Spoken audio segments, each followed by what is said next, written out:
Hello dear students.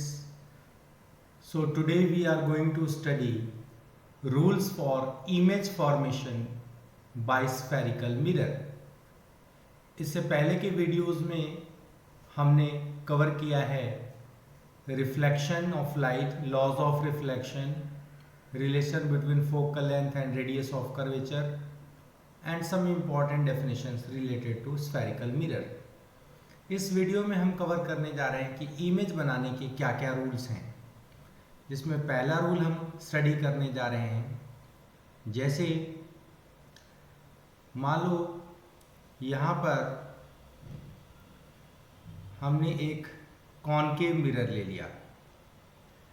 ये mirror कौन सा है आपको देखते ही पता चल गया होगा. इसमें बाहर की तरफ पॉलिशिंग है, तो ये कॉनकेव मिरर है और इसको हम बोलते हैं प्रिंसिपल एक्सिस. अब मान लिया कोई लाइट की रे प्रिंसिपल एक्सिस के पैरेलल इंसिडेंट हो रही है, तो अगर लाइट की रे प्रिंसिपल एक्सिस के पैरेलल इंसिडेंट हो रही है तो it will pass through focus. ये फोकस से पास होगी आफ्टर रिफ्लेक्शन. मिरर से रिफ्लेक्शन के बाद फोकस से पास होगी. इसी तरीके से हम एक अगर कॉन्वेक्स मिरर ले लें तो कॉन्वेक्स मिरर में भी इसमें लाइट की रेज डाइवर्ज होती हैं. तो हम यहाँ पर ऐसे इंडिकेट कर सकते हैं, जैसे मान लो लाइट की रे ऐसे पैरेलल आ रही है, तो प्रिंसिपल एक्सिस के पैरेलल लाइट की रे आ रही है तो वो डाइवर्ज हो जाएगी और it appear to come from focus, और ऐसा लगता है कि ये फोकस से आ रही है. तो इस रूल से हमें क्या पता चला. और लाइट की रेज पैरेलल जनरली कब आती हैं, जब ऑब्जेक्ट इन्फिनिटी पर होता है. तो इस रूल से हमें ये पता चला कि a ray of light coming parallel to the principal axis, parallel to the principal axis passes through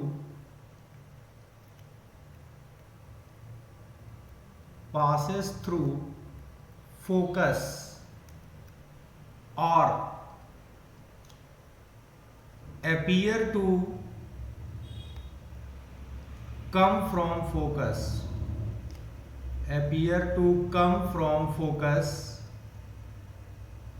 जैसा कि आप कॉन्वेक्स मिरर के केस में यहां देख रहे हो, इसमें it appears to come from focus after reflection from spherical mirror. तो अगर लाइट की रे बिल्कुल पैरेलल आ रही है प्रिंसिपल एक्सिस के, तो रिफ्लेक्शन के बाद या तो वो फोकस से एक्चुअली पास होगी, जैसा कि हम ऊपर ये कॉनकेव मिरर के केस में देख चुके हैं. इसी तरीके से हम यहाँ पर कॉन्वेक्स मिरर के केस में भी ऑब्जर्व कर रहे हैं कि यहाँ पर लाइट की रे रिफ्लेक्शन के बाद लग रहा है कि it appears to come from focus. अब इसके बाद हम आ जाते हैं सेकेंड रूल के ऊपर. सेकेंड रूल में हम क्या करेंगे कि जैसे मान लो यहाँ पर हमने एक कॉनकेव मिरर लिया और ये प्रिंसिपल एक्सिस हो गया इसका. अगर लाइट की रे सीधे जाके पोल पर गिरे, यहाँ पर मिरर का मिड पॉइंट पोल होता है, तो पोल पर गिरने के बाद ये लॉ ऑफ रिफ्लेक्शन फॉलो करती है, यानी एंगल आई और एंगल आर इसमें इक्वल होंगे. तो लाइट की रे अगर सीधे पोल पर इंसिडेंट होती है तो रिफ्लेक्शन के बाद वो यहाँ पर लॉ ऑफ रिफ्लेक्शन ओबे कर रही है, तो एंगल आई एंगल आर के इक्वल होगा. इसी तरीके से आप कॉन्वेक्स मिरर में भी शो कर सकते हो. ये जैसे मान लो कॉन्वेक्स मिरर हो गया, इसमें हमने लाइट की रे को ऐसे parallel to the principal axis दिखाया, इसमें हम इस लाइट की रे को सीधे पोल से इंडिकेट कर सकते हैं। तो यहां हमने मान लो लाइट की रे को यहां पर पोल पर इंसिडेंट कराया, लाइट की रे ऑब्लिकली इंसिडेंट हो रही है, तो ये क्या होगा, it will also follow the law of reflection, angle i equal to angle r. यानी हम कह सकते हैं इस केस में कि ए रे ऑफ लाइट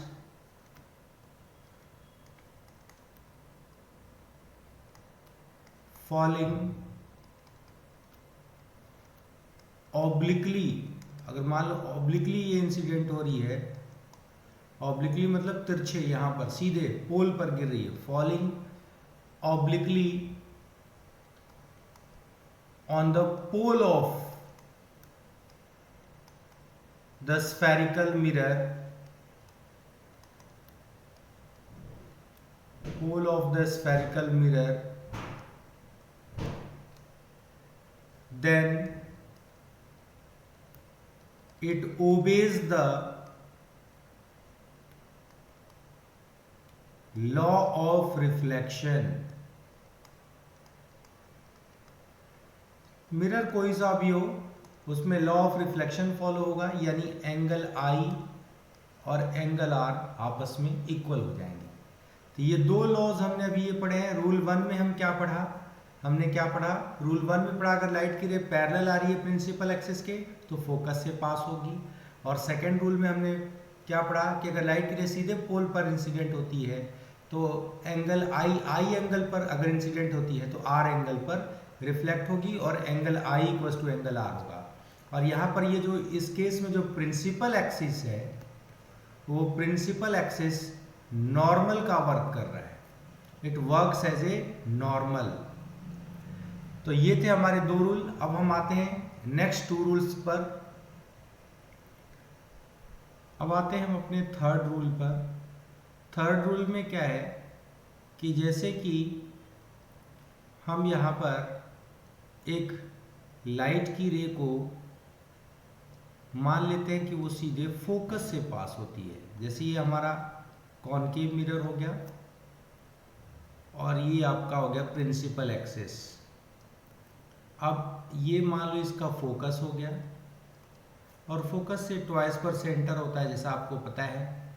अगर मान लो कोई लाइट की रे ऐसे इंसिडेंट हो रही है कि वो फोकस से पास हो रही है, तो फोकस से पास हो रही है तो रिफ्लेक्शन के बाद वो प्रिंसिपल एक्सिस के पैरेलल हो जाती है।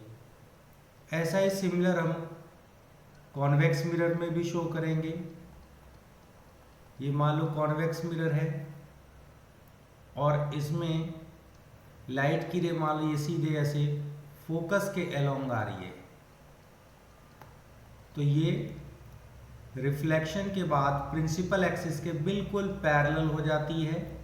तो इससे हमें क्या पता चला कि a ray of light coming, a ray of light coming और पासिंग भी बोल सकते हैं, a ray of light passing through focus of spherical mirror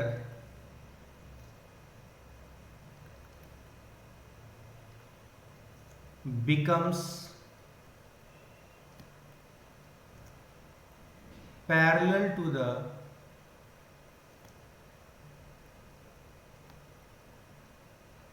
principal axis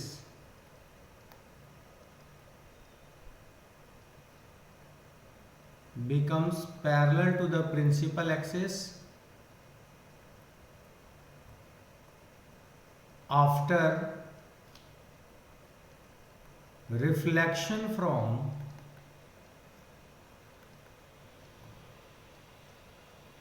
spherical mirror। तो ये है हमारा रूल नंबर 3।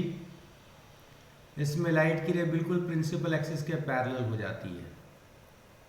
अब आते हैं हम रूल नंबर 4 के ऊपर।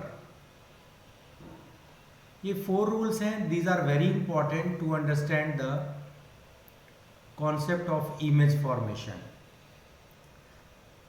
फिर हम लास्ट केस में क्या लेते हैं कि जैसे मान लो अगर लाइट की रे सीधे सेंटर ऑफ कर्वेचर के अलोंग आती है, ये है प्रिंसिपल एक्सिस, और लाइट की रे मान लो ये हो गया फोकस और इससे ट्वाइस पर हो गया सेंटर। अगर लाइट की रे मान लो सेंटर ऑफ कर्वेचर के अलोंग आती है तो सेंटर ऑफ कर्वेचर के अलोंग अगर लाइट की रे आ रही है तो वैसे केस में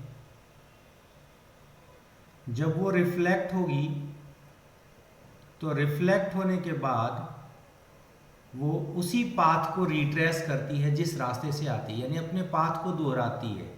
अगर वो सेंटर के अलोंग आ रही है तो रिफ्लेक्शन के बाद उसी पाथ पर रिवर्स हो जाती है। ऐसा हम दोनों कॉनकेव और कॉन्वेक्स दोनों मिरर में शो करेंगे।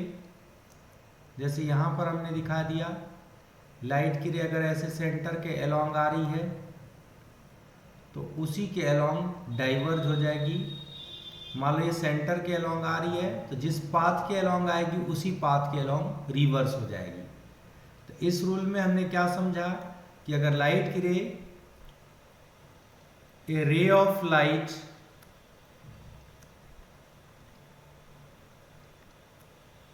passing through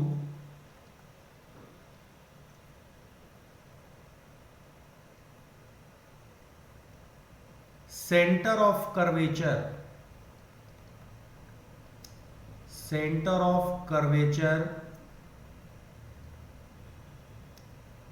of spherical mirror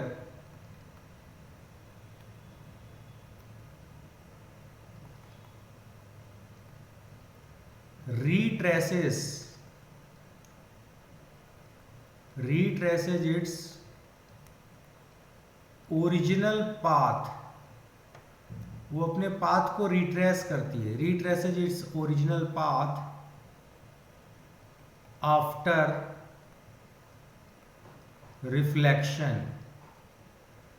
तो अगर लाइट की रे सेंटर ऑफ कर्वेचर के अलोंग आ रही है तो अपने पाथ को रिट्रेस करती है, अगर फोकस के अलोंग आती है तो प्रिंसिपल एक्सिस के पैरेलल हो जाती है। तो ये हमारे 4 रूल्स हैं इमेज फॉर्मेशन के। तो अब हम पढ़ने जा रहे हैं बेटा इसमें image formation by spherical concave mirror for different object positions, यानी जो हमने चारों रूल्स पढ़े इमेज फॉर्मेशन के लिए, उन रूल्स को यूज करके हम कॉनकेव मिरर और कॉन्वेक्स मिरर से किसी ऑब्जेक्ट का इमेज कैसा बनेगा with respect to different object positions हम फाइंड आउट करने जा रहे हैं। तो सबसे पहला केस है इसमें, फर्स्ट केस, मान लो object, when object is situated at infinity, infinity मतलब बहुत दूर हो, ऑब्जेक्ट बहुत ज़्यादा दूर हो, डिस्टेंट सोर्स हो, लाइट सोर्स, तो कॉनकेव मिरर से इमेज कैसे बनेगा। तो आपको पता है कि जैसे मान लो ये कॉनकेव मिरर हो गया और कॉनकेव मिरर पर अगर ऑब्जेक्ट इन्फिनिटी पर है तो रेज जो होती हैं वो बिल्कुल प्रिंसिपल एक्सिस के पैरेलल आती हैं। लाइट की रेज प्रिंसिपल एक्सिस के पैरेलल आती हैं और वो रिफ्लेक्शन के बाद फोकस से पास होती हैं। तो अगर लाइट की रे प्रिंसिपल एक्सिस के पैरेलल है, पैरेलल कब होगी? जब ऑब्जेक्ट इन्फिनिटी पर होगा। तो इसमें हमें क्या पता चला कि जब ऑब्जेक्ट इन्फिनिटी पर हो तो लाइट की रेज पैरेलल आएंगी और पैरेलल रेज अपना इमेज कहाँ बनाएंगी? फोकस पर। तो यहां पर जो इमेज बनेगा वो उसका साइज कैसा होगा, नेचर क्या होगा, इन बातों के विषय पर हमें बताना है। तो उसका जो साइज होगा इमेज का वो बहुत ही स्मॉल साइज का इमेज बनेगा, यानी हाईली डिमिनिस्ड, बहुत छोटा, हाईली डिमिनिस्ड, डिमिनिस्ड मतलब बहुत छोटा, highly diminished point size, point size image बनेगा। उसका नेचर क्या होगा इमेज का? नेचर ऑफ इमेज, यानी वो इमेज सीधा बनेगा, उल्टा बनेगा, कैसा बनेगा? तो नेचर ऑफ इमेज होगा रियल एंड इनवर्टेड, यानी जो इमेज बनेगा वो रियल इमेज होगा इस केस में, लेकिन इनवर्टेड इमेज माना जाएगा। उसका पोजीशन क्या होना चाहिए? अभी दिख रहा है आपका, जो ऑब्जेक्ट है वो इन्फिनिटी पर है, तो उसका जो पोजीशन है इमेज का वो होगा एट द फोकस। यानी अगर ऑब्जेक्ट इन्फिनिटी पर हो तो उसका image highly diminished point size होगा, नेचर रियल और इन्वर्टेड होगा, और पोजीशन ऑफ इमेज कहाँ होगा? At the focus. तो अगला केस है when object is situated between C and infinity. मान लो ऑब्जेक्ट सेंटर ऑफ कर्वेचर और इंफिनिटी के बीच में सिचुएटेड है। तो अगर ऑब्जेक्ट सेंटर ऑफ कर्वेचर और इन्फिनिटी के बीच में सिचुएटेड है या beyond C, centre of curvature के बाहर है, तो इमेज कहाँ बनना चाहिए? जैसे मान लो ये हमने अभी हम कॉनकेव मिरर का ही केस ले रहे हैं, तो मान लो ये है हमारा कॉनकेव मिरर, और इसमें जो है ऑब्जेक्ट जो है, मान लो कि ये इसका फोकस है, फोकस से ट्वाइस पर क्या होता है? सेंटर ऑफ कर्वेचर, और जो हमारा ऑब्जेक्ट है वो सेंटर ऑफ कर्वेचर के बाहर किसी पॉइंट पर है, यानी सी और इन्फिनिटी के बीच में। तो इसमें जो है लाइट की रेज, कोई भी हम एग्जाम्पल के लिए ले सकते हैं, चारों रूल में से कोई दो रूल लेकर हम इमेज फॉर्मेशन दिखा सकते हैं। तो हमने एक लाइट की रे को पैरेलल ले लिया, और हम दूसरी लाइट की रे को मान लो पोल से ले लेते हैं। तो जो लाइट की रे प्रिंसिपल एक्सिस के पैरेलल जा रही है वो रिफ्लेक्शन के बाद फोकस से पास होगी, और जो लाइट की रे लॉ यहां पर पोल पर इंसिडेंट हो रही है directly, it will follow the law of reflection. तो हम इसमें ऐसे इंडिकेट कर सकते हैं, यहां पर ये जो एंगल होगा, ऊपर वाला एंगल आई है, नीचे वाला एंगल आर है। यहां पर वो लाइट की ray between C and focus, centre of curvature और फोकस के बीच में इमेज बनाएगी। तो जब ऑब्जेक्ट इन्फिनिटी पर हो तब तो इमेज फोकस पर बनता है, और जब ऑब्जेक्ट यहां पर सिचुएटेड हो बिटवीन सी एंड इन्फिनिटी, तो उसका इमेज कहां बनेगा? उसका इमेज बनेगा बिटवीन सेंटर एंड फोकस। तो ये फोकस और सेंटर के बीच में इमेज बनेगा। यहां मान लो सेंटर है, ये फोकस है, तो सेंटर और फोकस के बीच में एक डिमिनिश्ड इमेज बनेगा। तो इसमें ऑब्जेक्ट का पोजीशन कहाँ है? Between centre of curvature and infinity. तो पोजीशन ऑफ इमेज कहाँ हुआ? यहां पर हो गया पोजीशन ऑफ इमेज। इमेज का पोजीशन कहां पर है? Between C and F। इसके बाद है पोजीशन के बाद नेचर क्या होना चाहिए? नेचर ऑफ इमेज ये होगा रियल एंड इन्वर्टेड।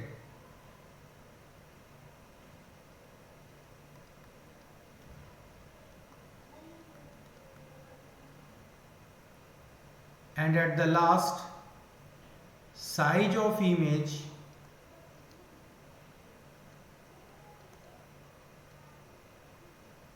ये इमेज का साइज है डिमिनिश्ड।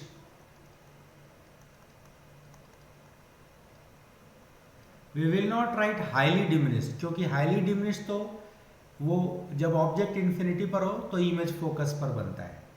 तो ये था हमारा, अगर ऑब्जेक्ट सी और इन्फिनिटी के बीच में हो तो उसका इमेज बनेगा between C and F, real और इन्वर्टेड यानी उल्टा इमेज बनेगा, और साइज ऑफ इमेज क्या होगा, डिमिनिश्ड।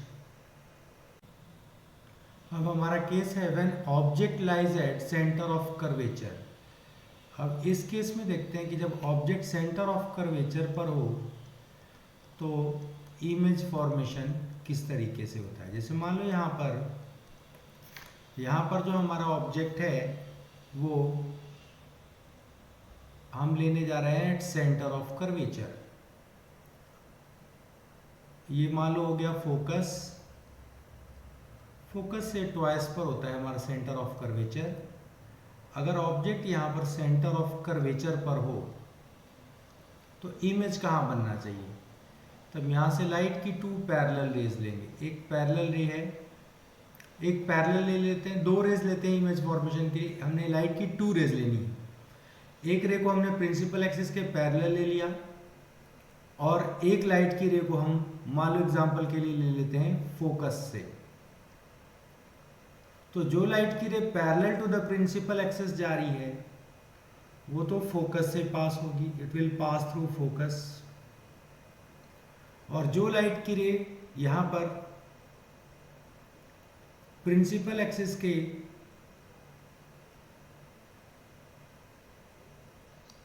यहाँ पर फोकस से पास हो रही थी,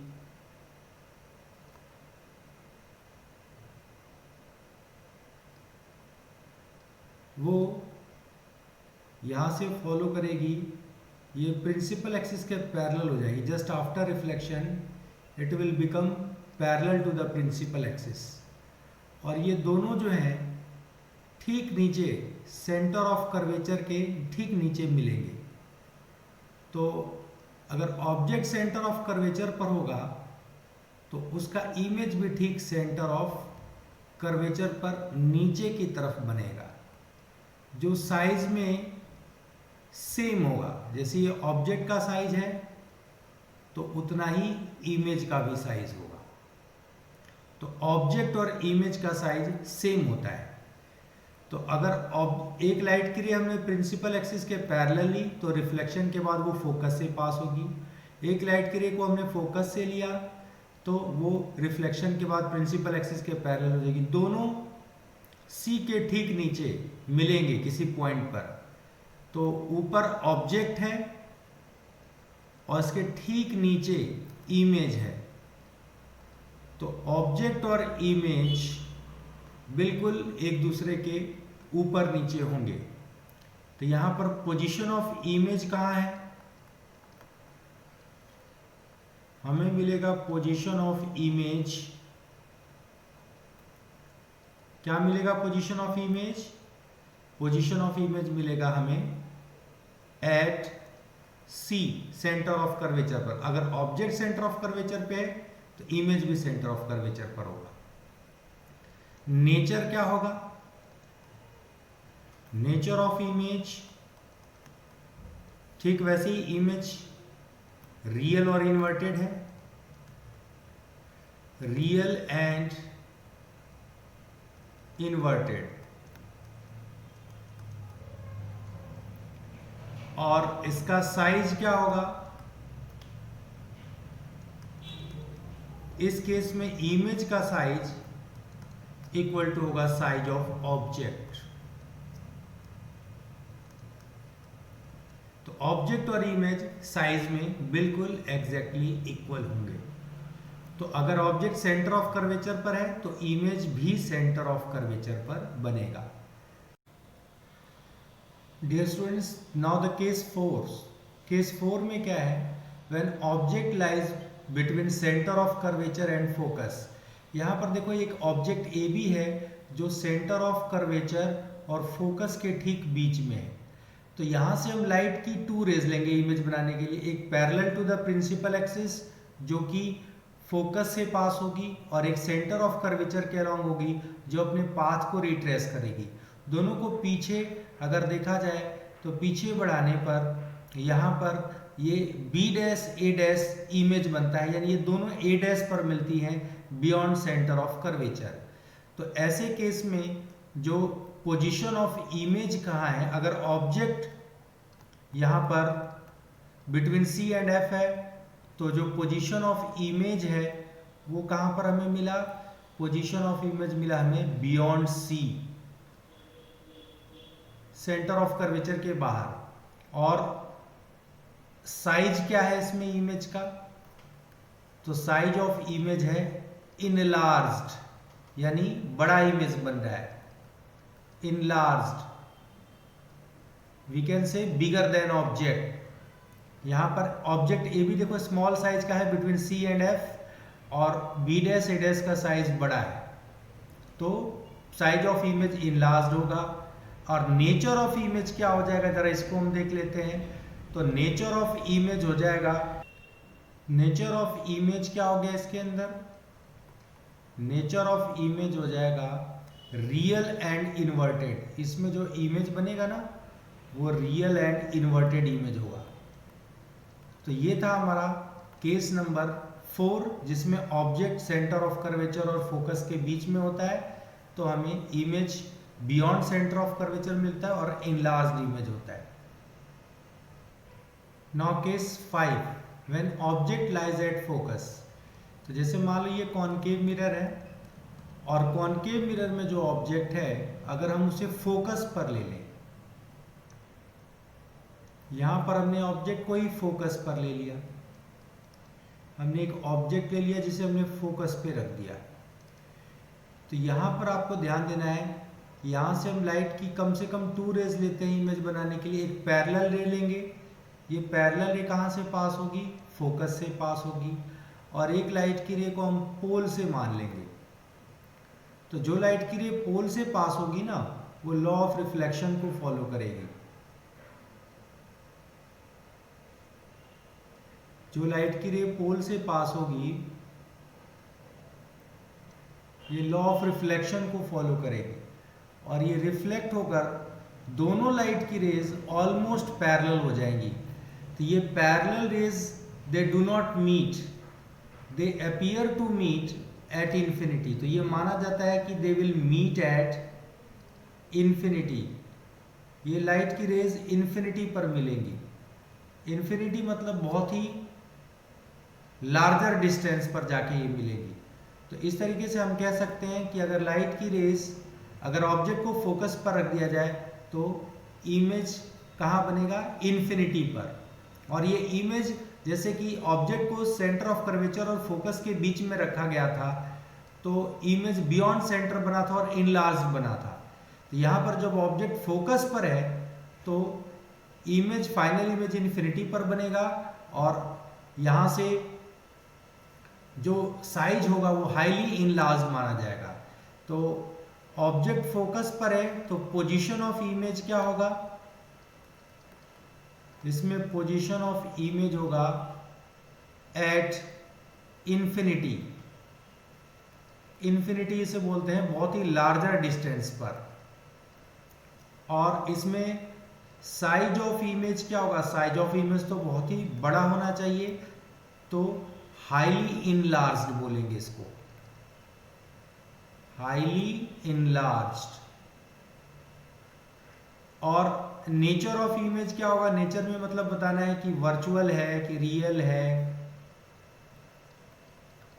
इरेक्ट है यानी सीधा इमेज है या इन्वर्टेड है। तो इसमें भी हमारा जो इमेज बनना चाहिए वो होगा रियल एंड इन्वर्टेड।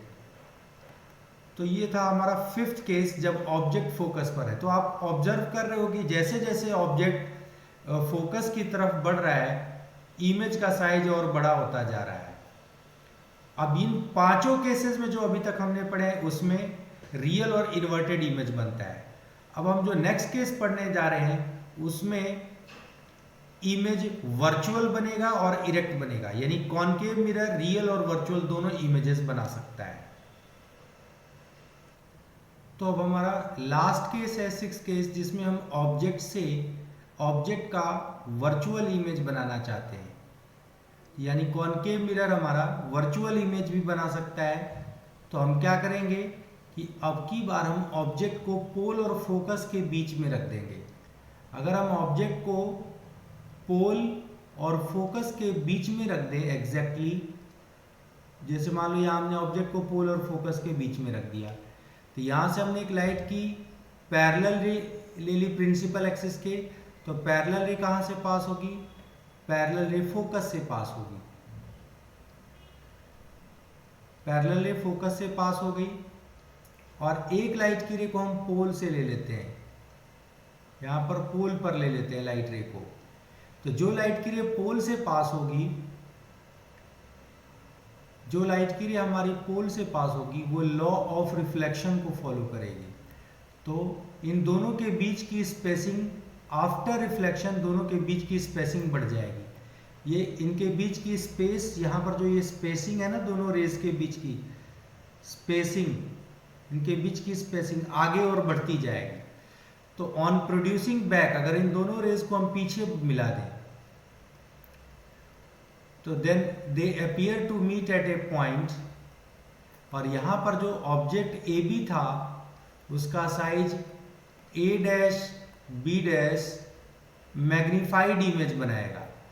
तो इमेज यहाँ पर मैग्नीफाइड होगा ऑब्जेक्ट के कंपैरिजन में। तो ऑब्जेक्ट से, और यहाँ पर देखो इमेज साइज में बड़ा है और वर्चुअल और इरेक्ट इमेज है, तो इरेक्ट इमेज हमेशा वर्चुअल मानते हैं।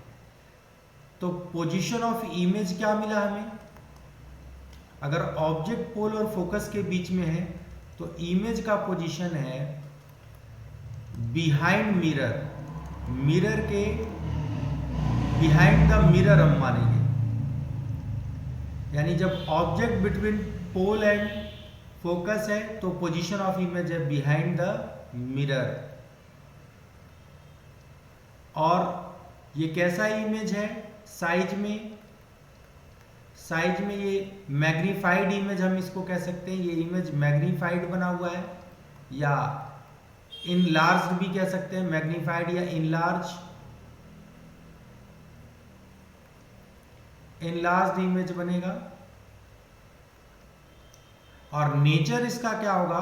Virtual and erect. इसका नेचर होगा वर्चुअल एंड इरेक्ट, सीधा इमेज बनेगा।